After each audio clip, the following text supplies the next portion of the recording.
يا أيها الذين آمنوا استجيبوا لله وللرسول. إن الحمد لله نحمده ونستعينه ونستغفره ونعوذ بالله من شرور أنفسنا ومن سيئات أعمالنا من يهده الله فلا مضل له ومن يضلل فلا هادي له وأشهد أن لا إله إلا الله وحده لا شريك له وأشهد أن محمدا عبده ورسوله.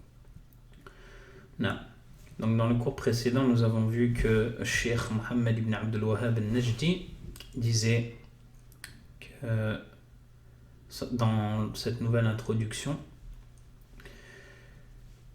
qu'il était du devoir de tout musulman et musulmane de savoir trois nouvelles choses en plus des 4 précédentes dans la première introduction et de devoir les mettre en pratique. La première qu'il a mentionnée, c'est qu'Allah subhanahu wa ta'ala nous a créé, nous a donné la subsistance et qu'il ne nous a pas créés en vain, mais qu'il nous a envoyé un prophète. Celui qui lui obéira entrera au paradis et celui qui lui désobéira entrera en enfer, en mentionnant la preuve à ce sujet.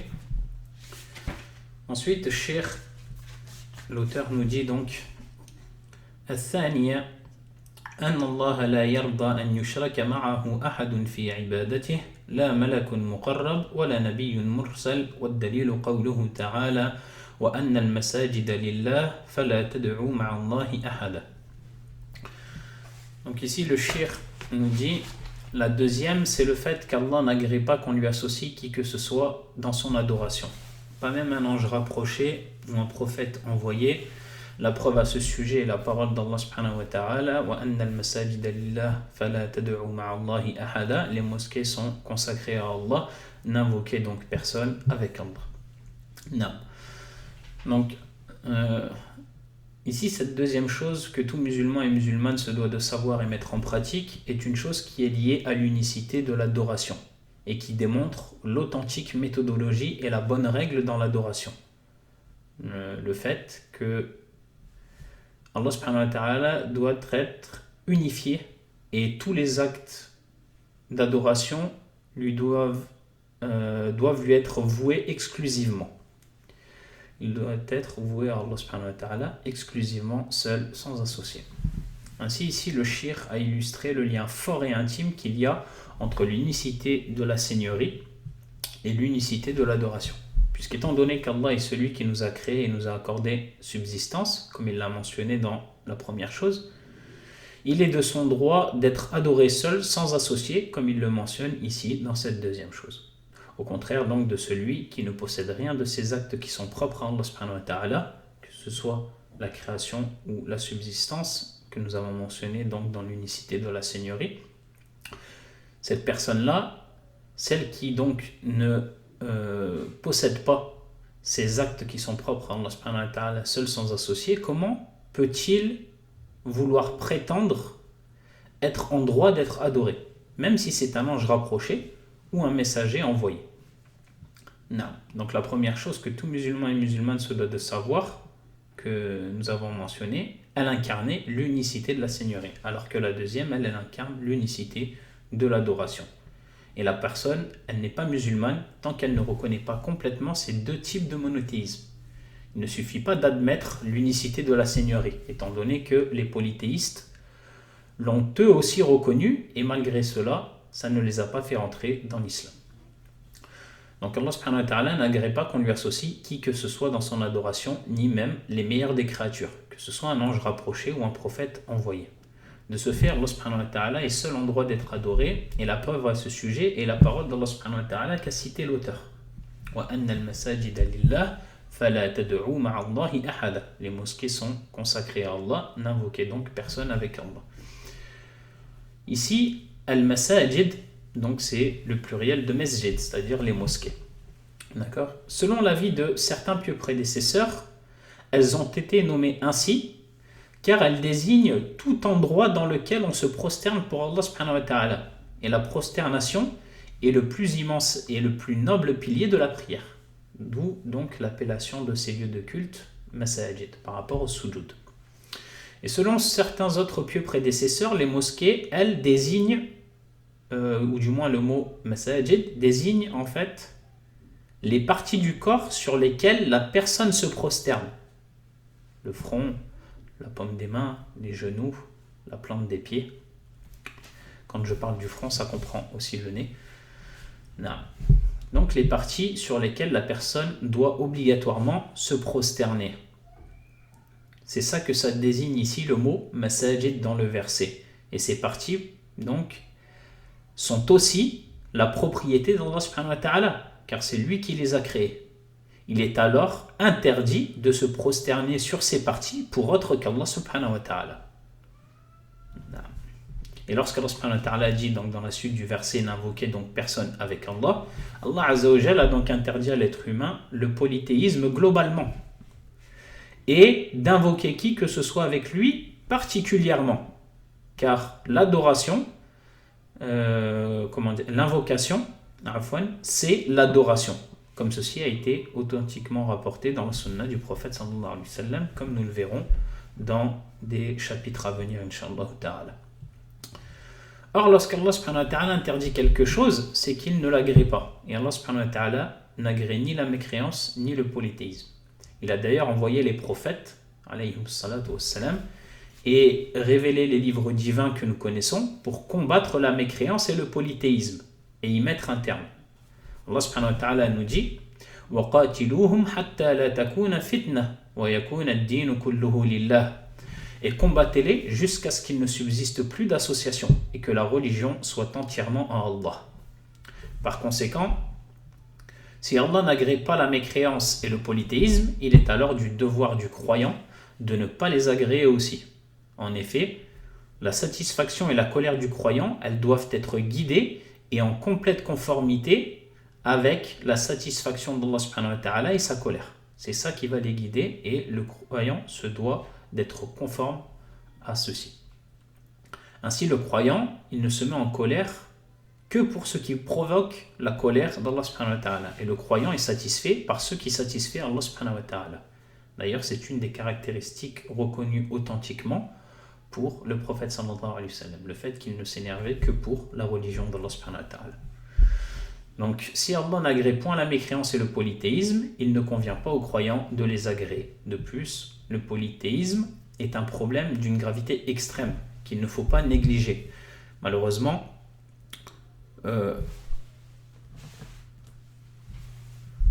les personnes qui accordent le plus d'importance à la croyance, ce sont justement les gens de la sunna et du groupe sauvé. Mais malheureusement, même chez les gens de la sunna et du groupe sauvé, ou du moins les personnes qui s'y affilient, nous arrivons à voir que par manque d'enracinement dans cette science, par manque d'études et de compréhension, il arrive certaines fois que nous entendions des propos ou voyons des agissements contraires aux agissements conformes à la législation d'Allah subhanahu wa ta'ala. D'où l'importance et les multiples recommandations des savants d'accorder de l'importance à cette science. Il est donc très nécessaire, surtout même encore à notre ère, comme on peut le constater, que ce soit dans des pays musulmans ou en Occident, nous pouvons voir que le polythéisme est encore très répandu. On peut voir encore dans de nombreux pays musulmans ou encore dans des pays d'Occident, dans les communautés musulmanes de ces pays-là, qui sont considérés pour nombreux d'entre eux comme des minorités, nous voyons que de nombreux musulmans, malheureusement, pratiquent encore des pratiques contraires aux pratiques de l'islam dans le domaine de la croyance, que ce soit du polythéisme mineur ou du polythéisme majeur, comme nous le verrons en détail. Je veux dire les variétés de polythéisme. Donc il faut vraiment y accorder une grande importance et de faire très attention à être enraciné dans cette science pour ne pas entendre ou voir des agissements contraires à celle-ci. Et on revient encore aussi à la première introduction, de faire et de multiplier les efforts dans l'appel des gens à ceci. Car justement, ces actes ne disparaîtront que en y invitant les gens et en les éduquant dans cela.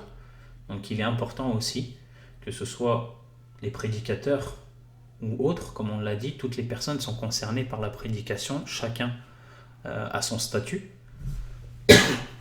Il est important de faire de nombreux efforts dans la propagation de la croyance authentique. Non. Donc, Allah subhanahu wa ta'ala, il nous dit à propos du polythéisme, Inna Allah la yaghfiru an yushraka bih wa yaghfiru ma duna dhalika liman yasha. Donc, comme on l'a vu précédemment, le verset où Allah subhanahu wa ta'ala nous dit, certes, Allah ne pardonne pas qu'on lui donne quelque associé, à part cela, il pardonne à qui il veut. Non. Et d'ailleurs, ce qui démontre l'importance de la aqida et du dogme et les efforts qu'il faut faire dans son apprentissage et dans sa propagation, le fait qu'Allah subhanahu wa ta'ala n'ait cessé de l'évoquer dans son livre, ou encore le prophète sallallahu alayhi wa sallam dans sa sunna, car Allah subhanahu wa ta'ala ne mentionne une chose que par son importance. Dans le livre d'Allah subhanahu wa ta'ala, lorsqu'Allah subhanahu wa ta'ala nous mentionne une chose, c'est que cette chose-là, elle a une importance. Et comme le disent les savants, dans tous les cas, tous les versets du Coran se réfèrent à la croyance. Par différentes manières, mais dans tous les cas, les versets se réfèrent à la croyance. Que ce soit en nous mentionnant les histoires des peuples précédents. Ça fait référence justement à l'appel des prophètes lorsqu'ils ont appelé leur peuple à cette croyance. Et comment, lorsqu'Allah subhanahu wa ta'ala nous parle du châtiment qui leur a été réservé, ça nous parle donc de la punition à ceux qui se détournent de cette noble croyance, et ainsi de suite. Non. Ou encore le hadith du prophète sallallahu alayhi wa sallam, rapporté dans l'authentique de l'imam al-Bukhari, quiconque rencontre Allah azza wa jal sans lui associer entrera au paradis, et quiconque le rencontre en lui associant quoi que ce soit, il entrera dans le feu. Non. Et c'est sur cela donc, comme je vous disais, que s'est accordée la parole de tous les messagers, de Nuh à notre prophète Mohammed sallallahu alayhi wa sallam, wa ala jami' al-anbiya wal mursalin alayhi salatu wassalam. Ainsi, tous les messagers ont sommé leur peuple de vouer un culte exclusif à Allah subhanahu wa ta'ala, de l'unifier et de lui vouer la totalité des actes d'adoration, seuls, sans associé.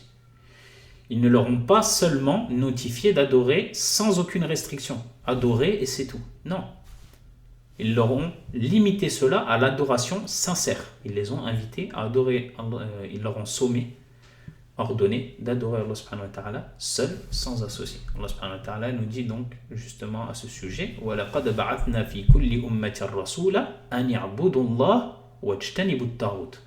Nous avons envoyé dans chaque communauté un messager pour leur dire adorez Allah et écartez-vous du tarout. On voit donc bien qu'ils ont invité à l'adoration d'Allah azza wa jal en la limitant à un culte sincère et exclusif, sans associé. Et lorsque l'auteur il nous dit pas même un ange rapproché, donc al-malak c'est le singulier de malaika, les anges eux sont les serviteurs d'Allah qui ne devancent pas son commandement divin et ils agissent strictement selon les ordres d'Allah subhanahu wa ta'ala sans jamais lui désobéir. Et comme il a été rapporté authentiquement dans le hadith de Aïcha, dans l'authentique de l'imam Muslim, que le prophète sallallahu alayhi wa sallam donc nous a dit que les anges étaient créés à partir de la lumière. Et plus tard, lorsque nous évoquerons le hadith de Jibril alayhi salam, nous verrons donc les piliers de la foi et ce que cela comprend. C'est-à-dire nous verrons que ce que la foi en les anges comprend par rapport à leur création, comment ils sont créés et qu'est-ce que la foi justement en ces anges implique. Nous devons croire par rapport à leur description et autres, ainsi que les prophètes, les livres et tous les piliers de la foi que nous évoquerons donc dans leur chapitre pour ne pas faire devancer les informations. Non. Ensuite, le cheikh nous dit donc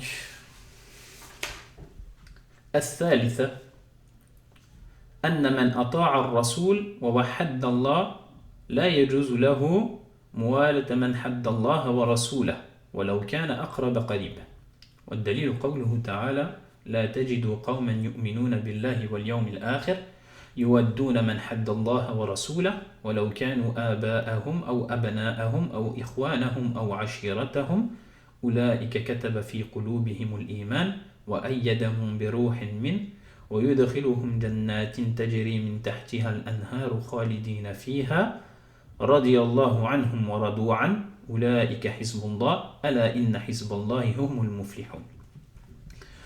Donc ensuite le shir nous mentionne la troisième et dernière chose obligatoire que tout musulman se doit de savoir et mettre en pratique, mentionnée dans cette deuxième introduction, qui est une chose donc qui concerne une question très importante, qui fait partie d'ailleurs des plus grandes règles de la religion, qui est celle que l'on appelle al-wala wal-bara, l'alliance et le désaveu. Et l'alliance et le désaveu, c'est aussi fondé sur l'unification, sur at-tawhid, puisqu'Allah subhanahu wa ta'ala est l'unique créateur et l'unique pourvoyeur, comme on l'a vu dans la première chose. Et puisque l'adoration ne peut être vouée qu'à Allah subhanahu wa ta'ala seul sans associé, comme on l'a vu dans la deuxième chose, il doit obligatoirement y avoir une alliance et un désaveu sur cette excellence et sur cette base, qui est donc cette troisième et dernière chose que nous voyons. Ainsi, celui qui nous a créés a sans aucun doute un immense mérite et droit sur nous. Il nous a créés à partir du néant, puis après cela, il nous a accordé subsistance tout le long de notre vie. De ce fait, il est obligatoire pour nous de l'adorer sans associer, car il nous l'a ordonné parce que c'est son droit sur nous. Et parmi les variétés d'adoration, il y a l'amour, al-mahabba, qui est un des actes du cœur, qui eux aussi, que ce soit les actes du cœur ou les actes des membres, tous ces actes sont interdits d'être voués à autre qu'Allah subhanahu wa ta'ala. Ils doivent être tous voués à Allah subhanahu wa ta'ala, seul, sans associé. Ainsi, cet amour, il nécessite une alliance et un désaveu sur cette base. Non.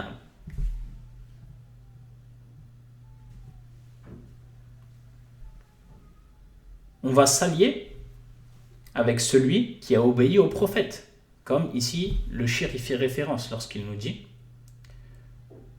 quiconque obéit au prophète. Ensuite,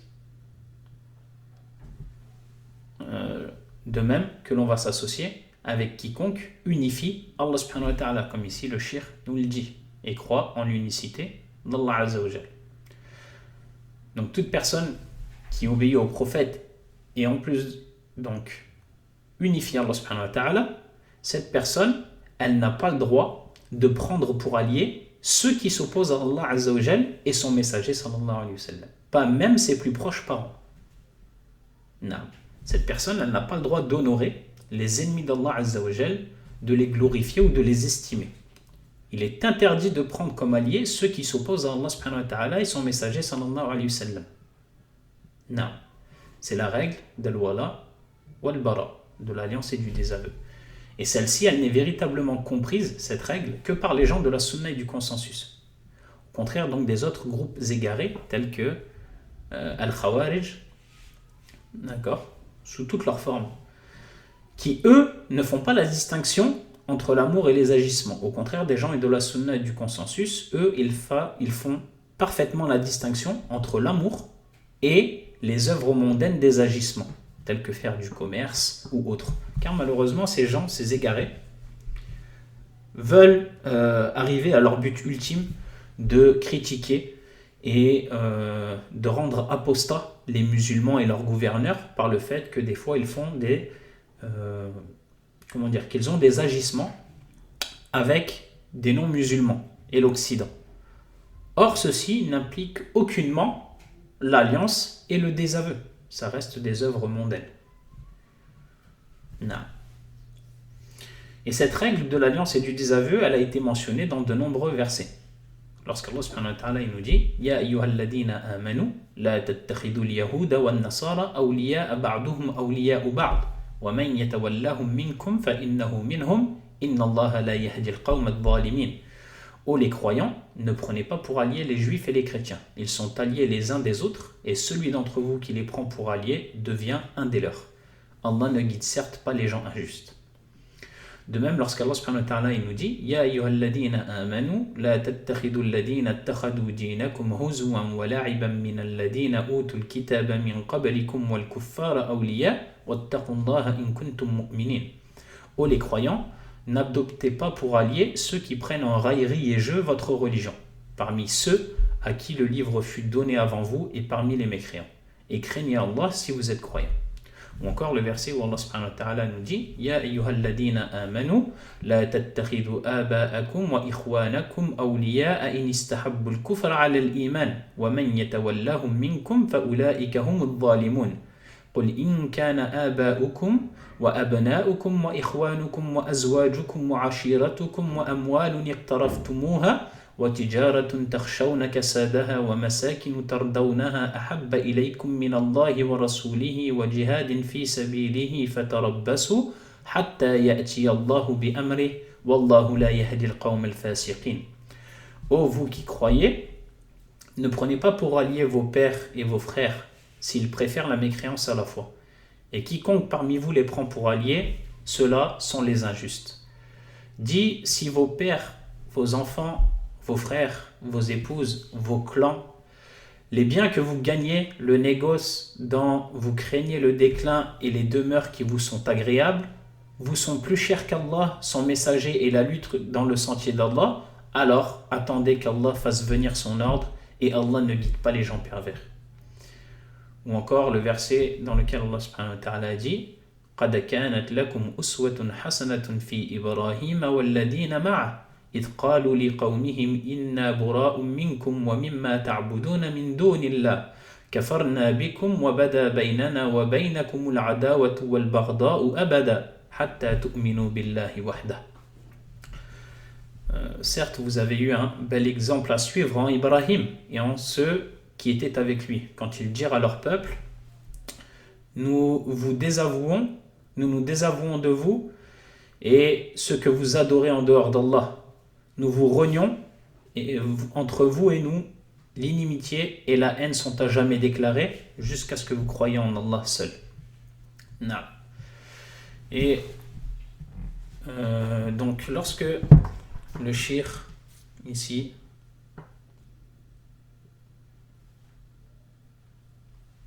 il nous dit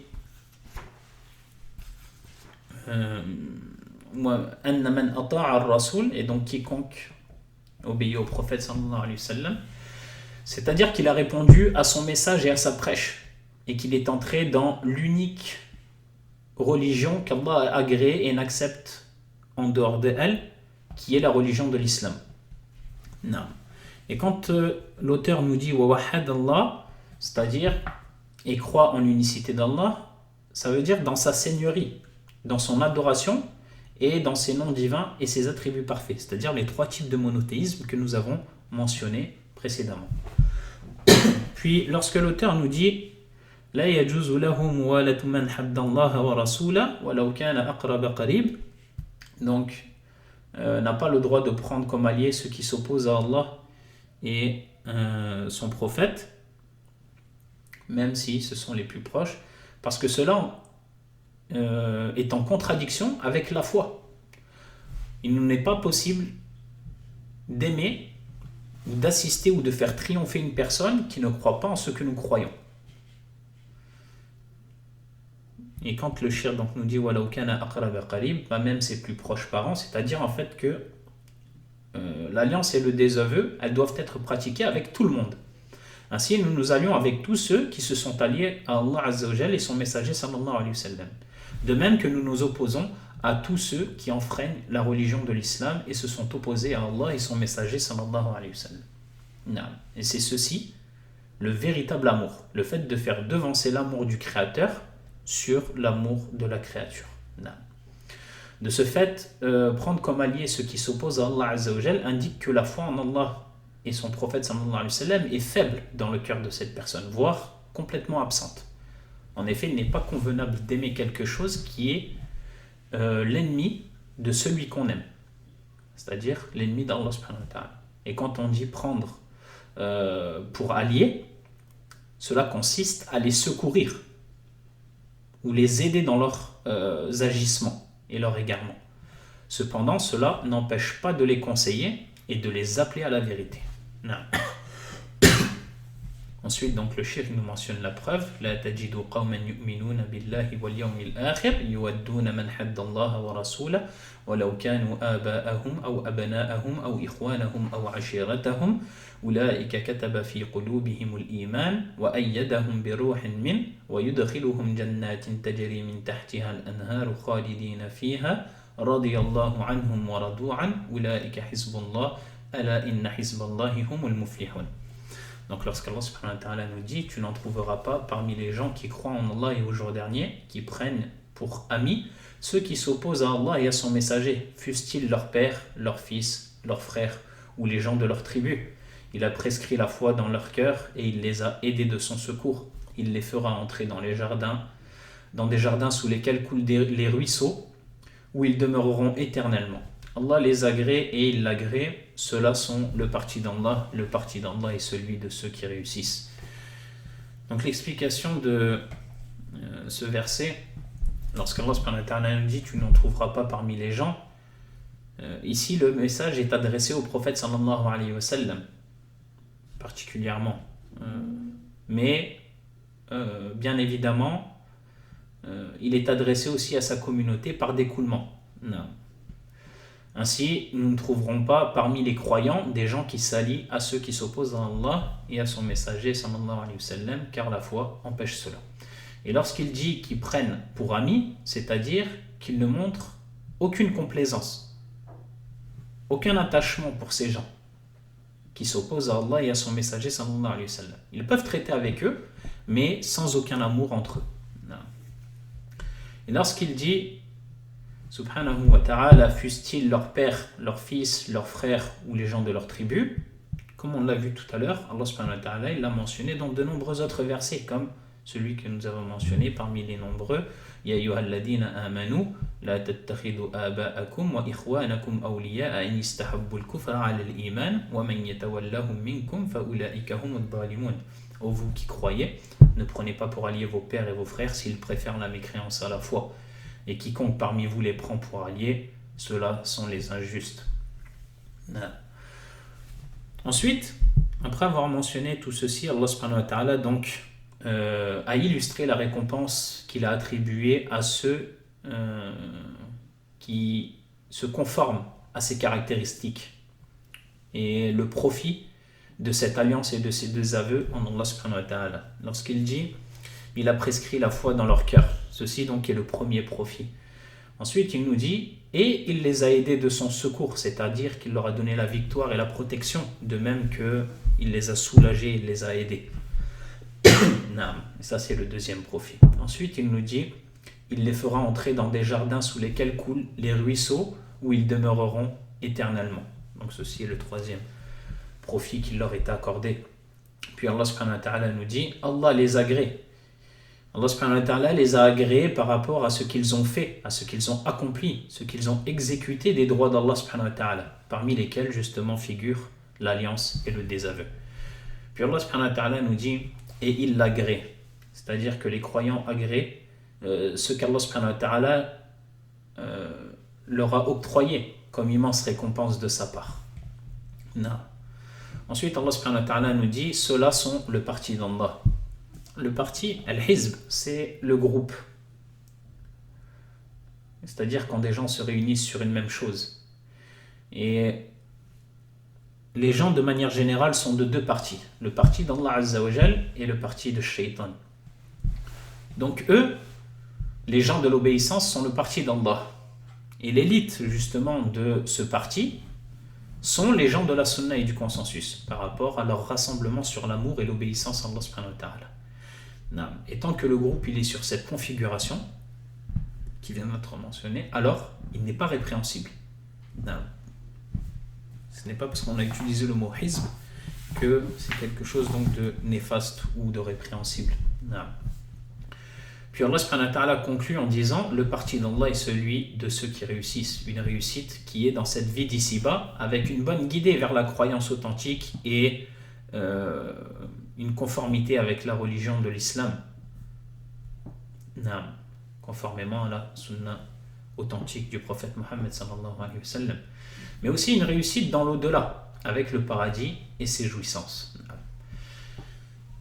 Donc comme tout à l'heure je vous disais aussi, le deuxième parti, c'est le parti de Shaitan qui fait opposition donc à ce parti que l'on vient de mentionner et à qui il a été octroyé et accordé ces nombreux et merveilleux bienfaits.